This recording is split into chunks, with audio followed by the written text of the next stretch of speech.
In the heart of the desert where dunes rolled like waves of sleeping giants, there lay the once magnificent kingdom of Zamora. It was a land that once sang with poetry and color, where the wind carried the scent of saffron and stories, and where the people lived by the light of dreams. But over the years, greed had hollowed the heart of the kingdom. Its gold mines had run dry, its rivers turned to dust, and its rulers traded faith for profit. The people no longer looked at the stars for guidance. They looked at the glitter of coins, believing wealth could buy what the soul once earned in faith. Yet, amid this decay, there was one whose spirit still shimmered like a hidden oasis, Amani. At 23, her hands held both magic and mercy. When she painted, colors moved as if alive, and when she dreamed, her visions unfolded in the waking world. Some said she was blessed by the goddess of the mirage, others whispered she was born under a comet's fire.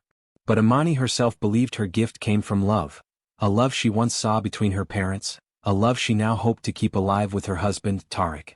Their small home stood on the edge of the city, where sand met stone. Amani spent her days painting on scraps of cloth and clay walls, each image filled with life and hope. A beggar once came to her with nothing but despair, and she painted a golden gate behind him. The next day the man found work at the royal gardens. The people began to call her the Dream Weaver, a woman whose brush spoke to the unseen. They left offerings of flowers and silk at her doorstep, whispering prayers that her art might bless them. Tariq, her husband, was handsome and sharp-tongued, with eyes that gleamed like coins catching firelight. He was a trader by nature, born to bargain and chase the shimmer of wealth. When he met Amani, he was captivated, not only by her beauty but by her gift. He saw in her dreams a ladder to fortune, a way to climb from the dust of the market into the marble halls of power. He would hold her hand and speak of the future they could build together. Mansions, caravans of silver, their names whispered in royal courts. Amani listened, smiling softly, but her heart drifted elsewhere. She painted not for wealth but for wonder. Her dreams were not of gold, but of rain falling on barren lands, of laughter returning to forgotten streets.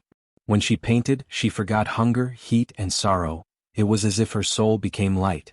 She loved Tariq deeply, believing his hunger came from fear, not malice. She hoped that love could soften him, that her art could remind him there were treasures no coin could touch. But as days passed, Tariq grew restless. He would stand at the doorway watching her paint for the poor, his jaw tightening as he saw no silver in her hands. "You waste your miracles on beggars," he would mutter. "What good is a dream if it brings no gold?" Amani would look up at him with her soft, luminous eyes and answer, "Dreams bring life, Tariq. What good is gold if there's no soul left to spend it?" He would turn away, her words striking like sand against stone, never leaving a mark. At night, when the kingdom slept, Amani would stare at her latest painting, a city rising from ashes, towers glowing like dawn, and whisper to it, "Let hope survive." Unseen, the desert wind carried her whisper into the darkness. Far beyond the dunes, fate stirred. For in Zamora, where greed ruled and dreams were sold, even the stars began to tremble. And somewhere deep within the shifting sands, destiny waited for the dream weaver to wake the world again. The heat of the desert that season was merciless, a shimmering haze that wrapped Zamora in a feverish glow. Markets bustled with desperate merchants selling illusions of prosperity, spices that no longer smelled of their origins, jewels stolen from forgotten graves, promises that turned to dust in men's hands. Among those who drifted through the chaos were 3 foreign merchants, their garments heavy with silk and the scent of strange incense. Their camels were adorned with golden tassels, their laughter carrying like wind chimes in the dry air. They spoke softly of wealth beyond measure, of caravans that glittered like suns across the desert. It was Tariq who noticed them first. His instincts, honed by years of chasing profit, drew him closer. He listened to their tales by the well, his eyes narrowing with hunger as they spoke of kings who paid fortunes for rare art, paintings that could foretell destiny, visions that could reshape fate itself. When they mentioned a prophet painter rumored to live in Zamora, a spark ignited in his chest. He smiled, concealing his excitement. "Perhaps," he said, "you speak of my wife." The merchants exchanged knowing glances. "Then your fortune is near," one of them said. "Bring us her dream, and the sands of your life will turn to gold." That night, Tariq returned home, his mind on fire with greed. Amani sat by the window, her fingers stained with color, her latest work shimmering in the lamplight, a small boy smiling beneath a tree that hadn't yet been planted. "You've been waiting," she said gently, sensing his restlessness. He knelt beside her, his voice soft but urgent. Amani, the merchants from the northern lands have come. They've heard of your gift. They say your art could inspire a new city, a new kingdom. If you paint your greatest dream, a vision of rebirth, we could change our lives forever. Think of what we could build, the lives we could touch. Amani looked into his eyes and saw the storm gathering there, the same hunger she had prayed would fade. Tariq, she whispered, dreams are not to be sold. They're born to be shared. But Tariq took her hands in his voice trembling with practiced devotion. I don't wish to sell your soul, only to show the world what you see. This one painting, Amani, just one. Let it be our legacy. Her heart, still tender with hope, yielded. Then it must be painted with truth, she said. Not gold, not greed, only the dream of renewal. She set the canvas before her and began to paint. For 3 days and nights she neither ate nor slept. The air in the room thickened with the scent of jasmine and ash, the boundaries between reality and spirit dissolving. Her hands moved like wind across the sand, weaving light and shadow together. Slowly the vision emerged, a city rising from ashes, towers blooming like flowers of flame, rivers of molten gold flowing through streets made of glass. As she painted, the colors began to glow, and the walls of the house pulsed with quiet power. Tariq watched in awe, but in his heart, awe soon curdled into desire. The merchant's words echoed in his ears, endless riches, gold for generations. When Amani finally set down her brush, exhausted and radiant, the canvas shimmered as though alive. She looked at him with eyes heavy with warning. This dream is not yours to trade, Tariq. Promise me you'll protect it. He smiled, kissing her forehead. Of course, my love. But his eyes betrayed him, they glimmered like coins in the dark. Before dawn, while Amani slept, he wrapped the painting in cloth and slipped out into the streets. The merchants awaited him near the city gates, their camels already loaded for departure. The moment they unveiled the painting, their faces turned pale with reverence. One whispered, "She has painted the future." They handed Tariq a chest heavy with gold dust, the kind that glittered even in shadow. He felt the weight of it and thought himself reborn. When he returned home, Amani was awake, standing by the empty easel. Her expression was calm, but her voice carried the stillness before a storm. You sold it, she said. Tariq froze. Amani, it will bring us fortune, honor? She turned away, her breath trembling. You've traded light for shadow, Tariq. And when the dream wakes, it will remember. That night she could not sleep. The desert wind howled through the windows, carrying whispers of burning cities. In her dream, she stood amidst ruins, towers of gold melting into sand, voices crying her name. She saw Tariq walking away, his footprints turning to ash. Above her, a single star wept blood-red light. When she woke, her pillow was damp with tears, and the horizon glowed faintly like embers waiting to rise. As the first light of dawn crept across the sands, Amani awoke to silence, an emptiness too heavy to be real. Tariq's side of the bed was cold, his clothes gone, his footprints fading into the pale dust. On the table, the pouch of gold dust glittered faintly in the morning light, but it was empty, torn open, its contents stolen by the man she once called her destiny. Her heart twisted. Outside, the villagers whispered, their eyes heavy with both pity and fear. Then came the sound, like a sigh, deep and mournful. Amani turned toward the painting she had made for Tariq, the masterpiece that had drained her soul. The vision of a city reborn from ashes shimmered once as though alive, and then burst into flame. The fire danced without smoke, devouring the colors she had given her spirit to create. When the last ember fell, the ground beneath her feet trembled. The air grew thick, and a faint echo rippled through the sand, like the heartbeat of something ancient stirring beneath the desert. By midday the whispers had turned cruel. She cursed her husband, one villager said. The dream has eaten itself, muttered another. Her title, the Dream Weaver, became a taunt. Children ran from her shadow. The same hands that once offered her fruit and praise now drew their robes close in fear. Amani stood among them, hollow-eyed, her heart breaking not from betrayal alone, but from the death of faith around her. When the night winds began to howl, she gathered what little remained, a broken brush, a cracked jar of pigment, and the memory of her mother's lullabies. Without a word, she turned toward the horizon, where dunes stretched like waves of gold under the dying sun. Her feet bled on the hot sand, but she walked. The wind seemed to call her name, a voice older than her sorrow whispering, "Go where dreams do not die, child of vision." The desert was merciless. Days blurred into nights, each breath tasting of salt and dust. Her tears dried before they could fall. She began to speak to the wind, to the stars, to the ghosts of her own imagination. "If my dreams can be stolen," she whispered, "then I will learn to dream without canvas." On the third night her strength gave way. Her body collapsed beside what she thought was a mirage, a faint glimmer of green amid the endless dunes. But it was real. A dying oasis, its waters shallow and still, surrounded by trees so ancient their bark was cracked and gray. They stood like silent sentinels, untouched by wind or sand. As she lay there, her vision blurred by exhaustion, she thought she saw the trees move, not swaying in the wind but bending toward her. Their roots hummed softly beneath the earth, pulsing with a rhythm that felt like breath. The ground beneath her warmed, and the air carried the scent of rain that had not fallen in decades. Amani reached out a trembling hand, her fingers brushing against the trunk of the nearest tree. Its surface was rough, but where she touched it, the bark shimmered faintly, like paint reacting to light. "You're alive?" she whispered, her voice breaking. The wind hushed, and for the first time since Tariq's betrayal, she felt something other than pain. It wasn't comfort, it was recognition. The trees knew her. The earth beneath her remembered her name. And as darkness claimed her vision, she thought she heard them whisper in the rustle of their leaves. "Sleep, Dreamweaver. The desert does not abandon its own." And with that, Amani fell into a deep, strange sleep at the edge of the dying oasis, as the silent trees leaned closer, watching, waiting. When Amani's eyes opened, she found herself surrounded by a forest unlike any she had seen, or perhaps unlike any living soul had seen. The trees rose like sentinels, their trunks thick and gnarled, their branches interlacing to form a cathedral of shadow and silver light. Moss hung like ancient curtains, and in the distance, a faint mist curled around roots that twisted like serpents.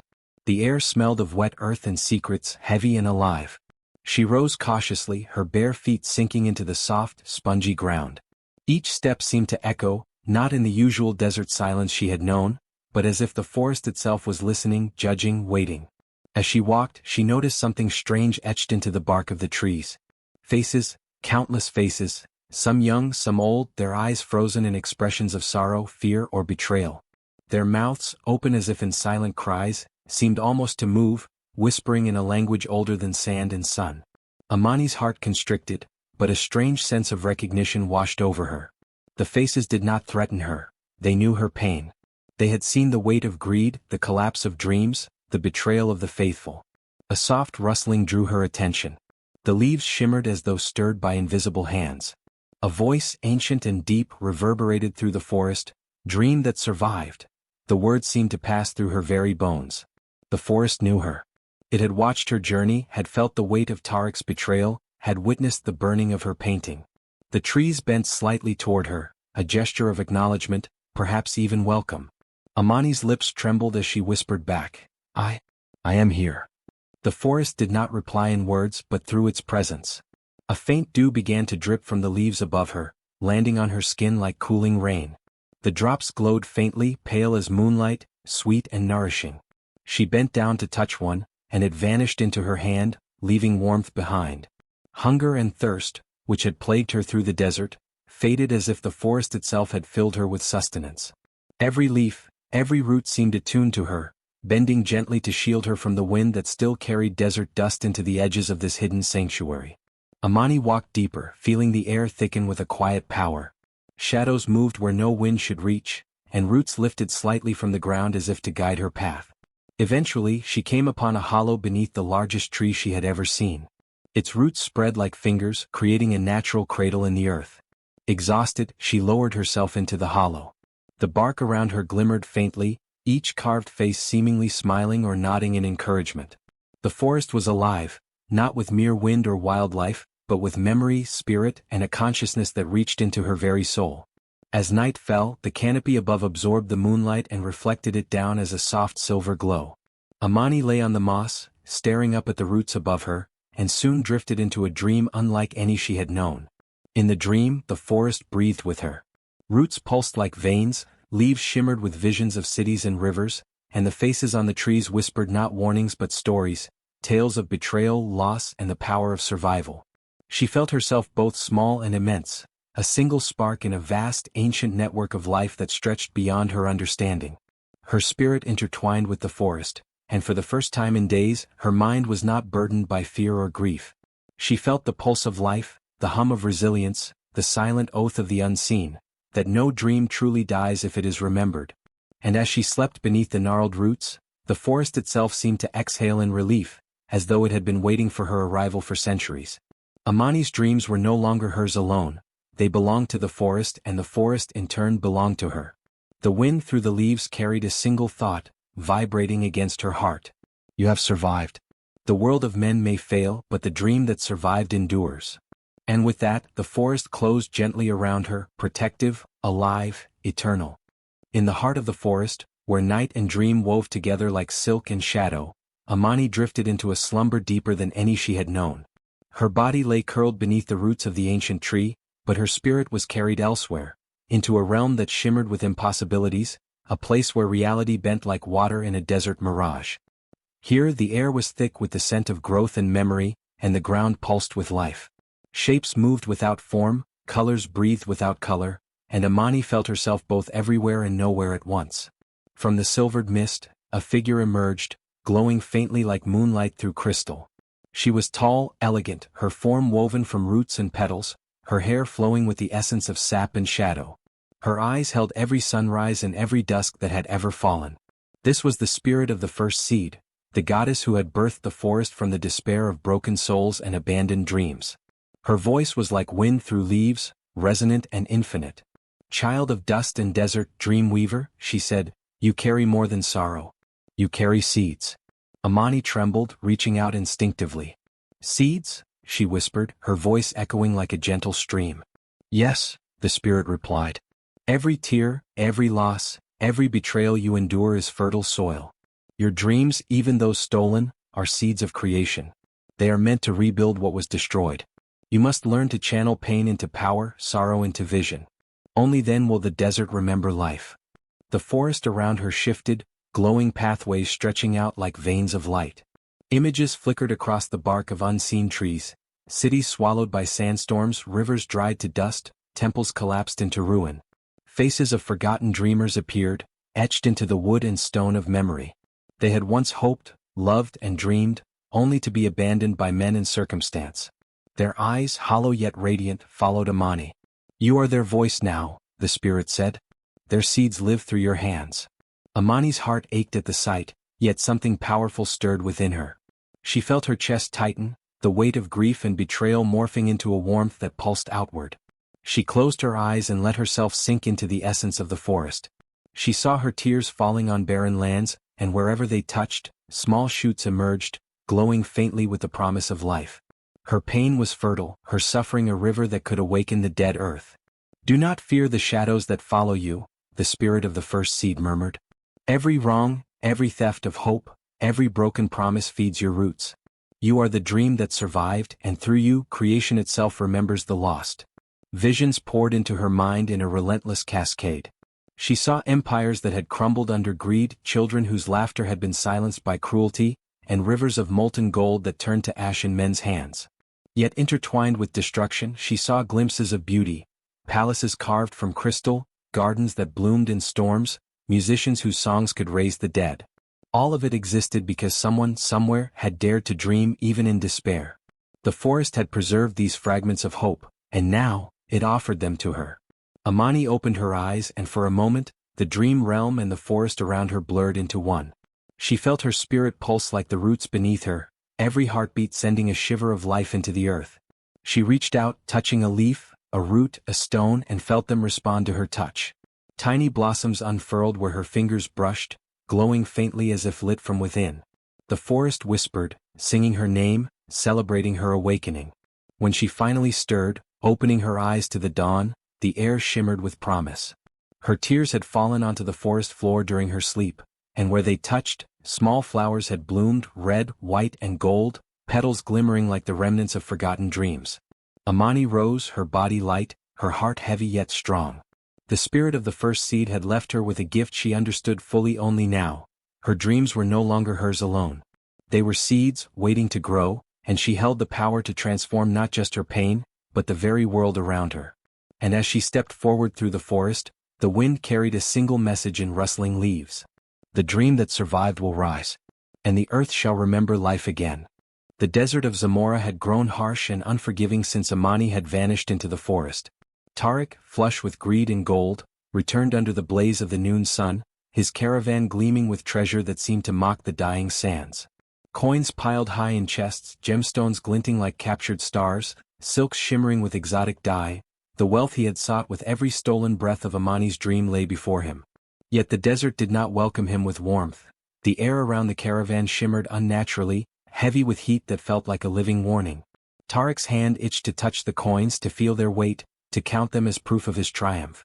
But the moment his fingers brushed against the gold dust, a coldness crawled up his arms like frost, biting and relentless. He recoiled, skin blistering where the metal had touched, and his eyes widened in terror. He attempted to ignore it, gripping the hilt of his dagger as if force of will could shield him.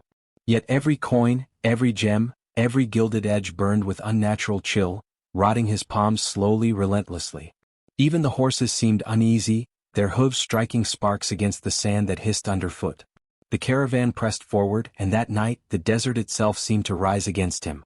Phantom storms erupted without warning, torrents of black sand swirling like living creatures, lightning crackling in shapes he could not comprehend. The wind screamed, carrying whispers of a name he had long tried to forget, Amani. Tents ripped apart, chests splintered, and men fled in terror, leaving treasure to vanish into the shifting sands. Tarek screamed, cursing the wind, cursing fate, cursing the very dreams he had sold. Yet he could not escape. Every step he took seemed measured by some unseen force, guiding him toward a reckoning that shimmered just beyond the horizon. Meanwhile, far to the east, Amani worked quietly, her bare feet brushing over roots and moss, her fingers weaving magic from the life around her. The forest that had once been a sanctuary now pulsed with a vitality she could shape. She plucked leaves from the tallest trees, twisting them with her hands until they became shimmering cloth, threads of green and silver entwined with the essence of sunlight. Roots curled and stretched, forming bridges over small streams and hollowed crevices, carrying her from one place to another without ever leaving the forest floor. Flowers bloomed at her footsteps, their petals glowing faintly in the moonlight, casting an ethereal light across the undergrowth. Travelers stumbled upon this living forest, lost at first, their lips trembling with awe. They told of a woman whose eyes glowed with starlight, whose hair seemed woven from moonbeams, and whose hands could bend the earth and trees to her will. Rumors spread through villages and caravans alike. The dream weaver had returned, but not merely as she had been. She had become the dream mother, a woman who could breathe life into the barren, reshape reality with a single vision, and bring hope to places long abandoned by men. In their tales, people spoke of rivers redirecting themselves to nourish parched lands, of fallen trees sprouting again with leaves that hummed when touched, of bridges made of living roots that spanned chasms no human had crossed for generations. They whispered that her laughter could call rain from the clouds, that her tears could bloom flowers overnight, and that her presence alone reminded the world of what could be created from sorrow and patience. Back in the desert, Tarek's gold weighed heavier with each passing moment, rotting, cold, and powerless. He could not sell it, he could not trade it, he could not use it to reclaim his lost life. He remembered her eyes, the brush in her hand, the dream she had woven that had once promised a city of hope. And he knew, truly knew, that the wealth he had stolen was nothing compared to the life she now breathed into the world. From the forest, Amani looked toward the horizon, sensing the stirrings of fate in the distance. The desert winds carried whispers of her legend, and the shadows of her past, Tarek, the betrayal, the burned painting, seemed small compared to the living tapestry she now wove. She understood, as the spirit of the first seed had taught her, that dreams were not merely to be imagined or painted, they were to be sown, nurtured, and grown into the very foundation of the world. And so, the name of the dream mother began to spread across Zamora, whispered from traveler to traveler, carried on winds that once only bore dust and desolation. Wherever she walked, the desert remembered life, and every story told was a seed, waiting for the next dream to bloom. The forest had grown dense, alive, and welcoming, a sanctuary unlike anything the world had known. Where once only twisted roots and gnarled trees had existed, now homes sprouted overnight, shaped from living wood that bent at Amani's will. Each dwelling pulsed with vitality, humming softly as if breathing, walls flexible yet strong, roofs woven from flowering vines that glimmered in moonlight. Paths curved naturally between them, lined with blossoms that opened as travelers approached, offering both light and fragrance. The forest itself seemed to sigh in contentment, pleased to shelter those who had once been abandoned, betrayed, or broken. Word of the miraculous forest spread quickly. Lost children, starving wanderers and weary travelers found their way to its edges, drawn by whispers of hope and the soft glow of Amani's dreams. When they entered, the forest seemed to recognize them, guiding their steps to safe clearings, providing shelter, nourishment, and warmth. Water bubbled from newly formed springs, sweet and cool, while fruit ripened overnight on branches where none had grown before. The people marveled at the living city forming around them, unsure if they had wandered into a dream or a divine miracle. Under Amani's guidance, the inhabitants began to shape the forest into a community. She taught them to work in harmony with the living wood, coaxing it to grow into bridges across streams, stairways up towering roots, and homes that curved naturally into the landscape. Her visions fueled the forest's growth. When she painted in the air with gestures, leaves followed the curves of her hands, and vines wrapped around each other, forming structures stronger than stone. The people called the city Iziara, the living empire, a name that honored both life and vision, a place where dreams could root and flourish. By day the empire thrived quietly, a haven for those who had nowhere else to go. By night, however, Amani walked alone among the trees, her mind drifting into the realm of dreams. Rivers shifted course at her thought, guiding water to thirsty lands. Fruit glowed faintly, imbuing those who ate it with warmth and vitality. Songs, not sung by humans but by the very forest itself, grew along the vines and roots, harmonizing with the rustle of leaves and the gurgle of streams. Her dreams shaped reality as much as her hands did, and every night brought a new layer of magic to Iziara. Yet even amidst the beauty she created, a shadow lingered. Tariq's betrayal, the theft of her visions, and the greed that had driven him haunted her like a stubborn phantom. Though the desert was far behind, the memory of his cunning, of the gold he had stolen and the trust he had broken, clung to her soul. She felt it tugging at her creations, whispering doubts in the quiet moments between her visions. Her hands trembled sometimes as she molded the living wood, the warmth of her magic clashing against the cold memory of betrayal. The forest seemed to sense her unrest. The trees bent closer, their roots tightening around her feet as if to remind her that even in shadow, life could prevail. Streams shimmered with silver light, offering clarity, and the flowers she had nurtured glowed with strength, telling her silently that her power was not diminished by memory. The people of Iziara, too, watched for signs of her unease. Children would climb her shoulders and laugh, elders would smile in gratitude, and the very ground seemed to pulse with reassurance. Despite Tariq's lingering shadow, Amani pressed forward. Each day she encouraged the people to plant, build, and dream alongside her. Each night she poured her visions into the forest, reshaping and strengthening it, weaving her pain into creation rather than despair. The empire grew not just as a city, but as a living testament to resilience, a place where betrayal could not destroy hope, where every seed planted held the promise of new life. Iziara thrived, a symphony of roots, leaves and human ingenuity, glowing softly under moonlight.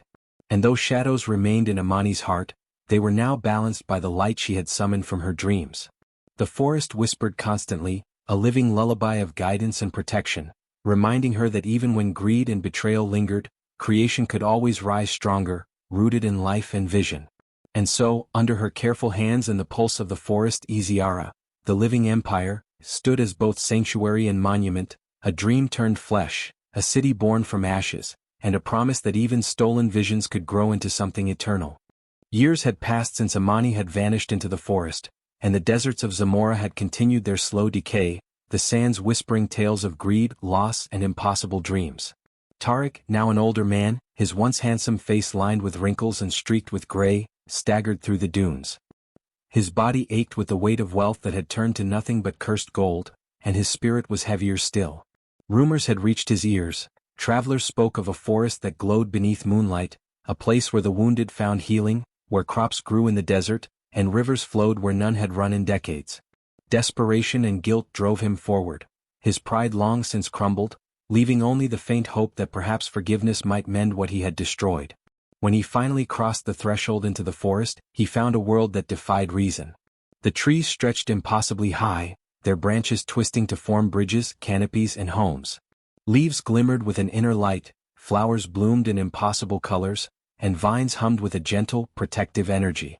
As his feet pressed into the soft, living earth, the forest seemed to shudder. Roots quivered and rose slightly from the ground, bending toward him, blocking paths, forming walls of green that threatened to trap him. He stopped in fear, realizing instantly that the forest was alive in a way he had never understood. Not just alive but sentient, aware of his presence, aware of his deceit, aware of his sins. Amani appeared before him, radiant under the filtered light of the glowing foliage. She had not aged as he had, her hair flowed like liquid night, her eyes shimmered with the dreams of countless lives, and her hands moved as if they could command the forest itself. The air around her seemed to hum with quiet authority, a calm so profound it made Tariq's knees buckle. He fell to them instinctively, his voice trembling as he spoke. Amani? Please, forgive me. I was greedy. I was blind. The forest reacted violently to his words. Branches arched like serpents, blocking his retreat, while roots lashed at the ground near his feet, rising in warning. Leaves tore themselves from the branches and swirled around him like fiery green sparks. The soft hum of life in the forest intensified into a chorus of warning, a song of protection, and every vine and petal seemed to pulse with anger and recognition of his deceit. The very earth beneath him quaked gently, reminding him that this was no ordinary place, and no ordinary woman waited within it. Amani's voice cut through the tumult, calm and unwavering, like a river flowing over stone. Tariq, she said, her eyes glimmering with the light of 1,000 dreams, you sold my dreams for gold. You thought wealth could own the future, that visions could be traded, that the fire in my heart could be extinguished by your greed. She stepped closer, and the forest seemed to lean in, bending in perfect harmony to her movements. But dreams once freed cannot be bought again. You have touched gold, yes, but it is hollow. You have chased shadows, yes, but they hold no power. You have destroyed what you could, but you cannot destroy what lives in truth. Tariq's voice faltered and tears streamed down his weathered cheeks. He reached out as if trying to grasp a phantom, trying to reclaim a life he had lost. Please, I can make it right. I can. Amani raised her hand and the forest responded instantly. Roots spiraled around him, not to harm but to restrain, holding him steady while leaves glimmered with visions of the lives he had disrupted, the despair he had caused, and the miracles he had attempted to steal. Every memory of greed and betrayal played before his eyes, and he felt each one as sharply as if he had lived it again. You cannot undo the past, she said gently yet firmly. You cannot purchase what was never yours to sell. What is given freely, what is dreamed truly, belongs only to the dreamer. I have built from ashes, healed from despair, and risen from your betrayal. You are here to witness, not to take. Tariq sank further to his knees, overcome by shame, recognizing at last the futility of his quest. The forest's anger subsided slowly, vines retracting, roots lowering, the glowing flowers and leaves softening around him. Amani's presence remained unwavering, a living testament to the power of creation over destruction, of dreams over gold, of life over greed. The man who had sold dreams for gold could now do nothing but watch them flourish, untouchable and eternal, nurtured by a woman who had learned the true weight of her own vision. And as Amani turned, the glowing forest of Iziara shimmered around her like a crown of light, the whispers of creation echoing through every leaf and root. Dreams once freed cannot be chained. Witness but never touch. The forest of Iziara had settled into a tense quiet after Tariq's arrival, the air thick with the scent of blossoms and the hum of living wood. Yet beneath this calm, the spirit of the first seed stirred, sensing the presence of one whose greed had once corrupted the balance of life. From the misted roots and shimmering leaves, a figure emerged, taller than any tree, radiant with an inner light that rivaled the stars. Its eyes held every sunrise and sunset, every bloom and decay, every dream stolen and returned.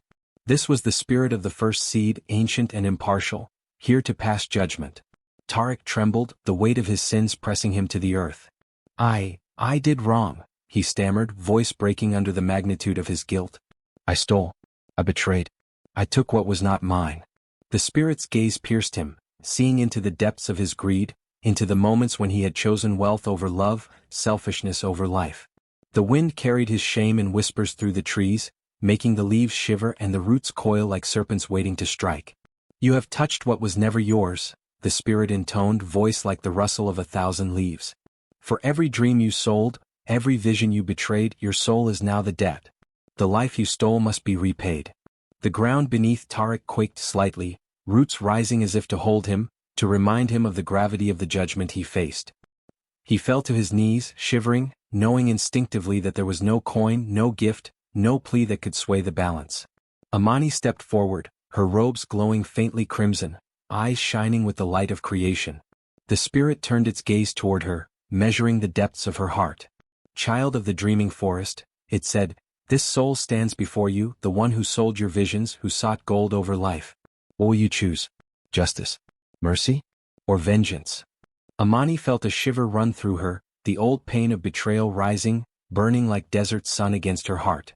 She could feel the pull of rage, the desire to see Tariq crumble beneath the weight of his deeds, to have the desert reclaim him, to let the forest punish him for the scars he had left behind. But as she looked at him, kneeling, broken and fearful, she saw not only guilt but the emptiness of a life spent chasing wealth without creation. She inhaled deeply, grounding herself in the pulse of the forest. The roots beneath her feet hummed, the flowers around her shimmered, and the wind whispered in encouragement.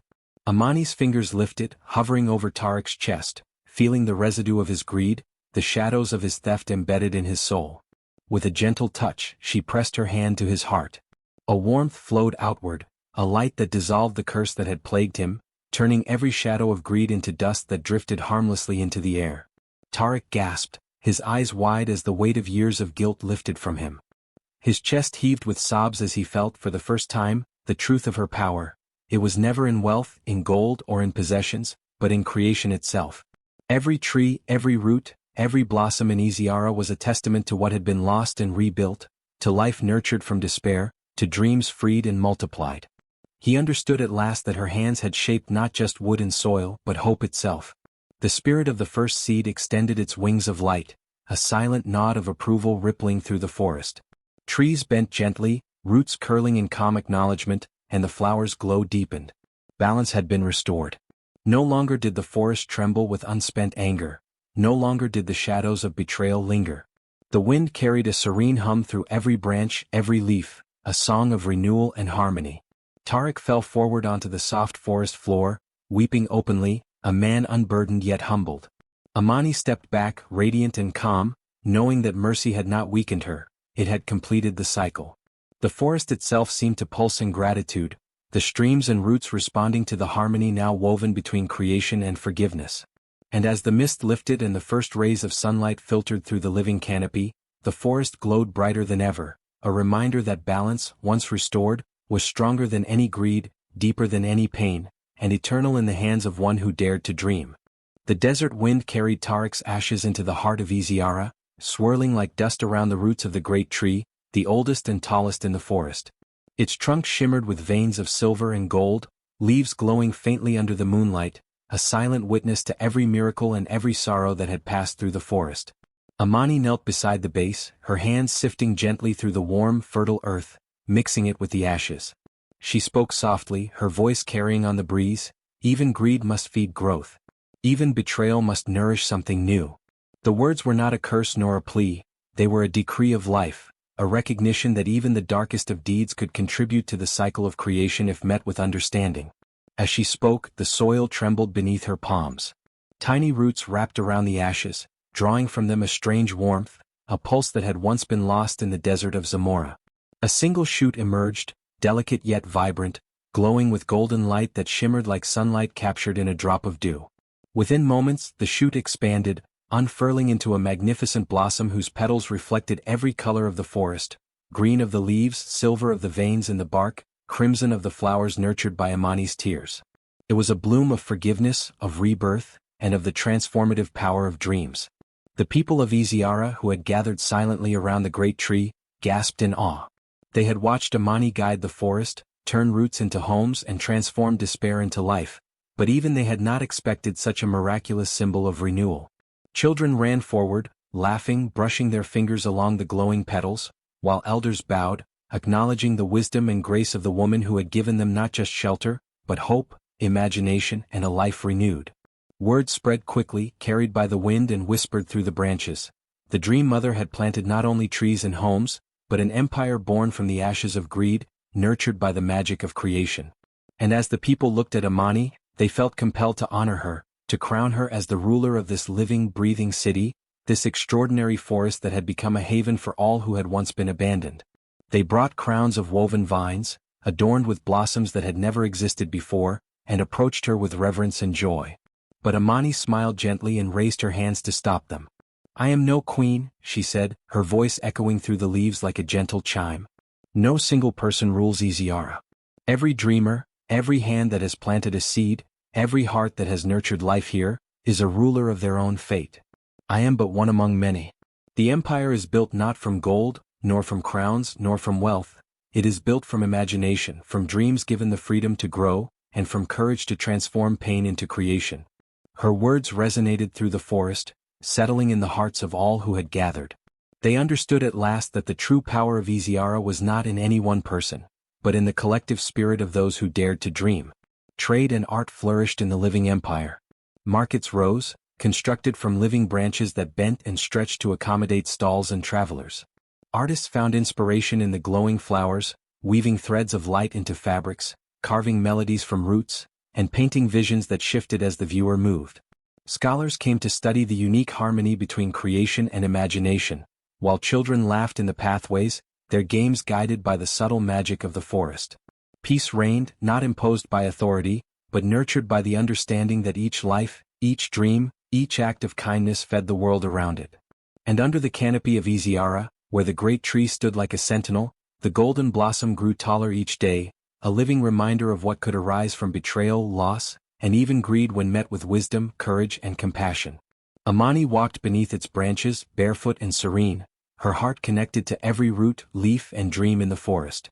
She had transformed the ashes of one man's greed into a symbol of life, a testament that creation, imagination, and forgiveness were far more powerful than gold.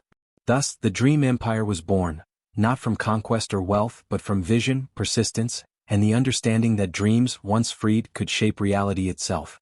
The people of Iziara lived, created, and dreamed together, guided by the light of the forest, and the laughter of the living blossoms echoed through the empire, promising that imagination, not gold, would always endure.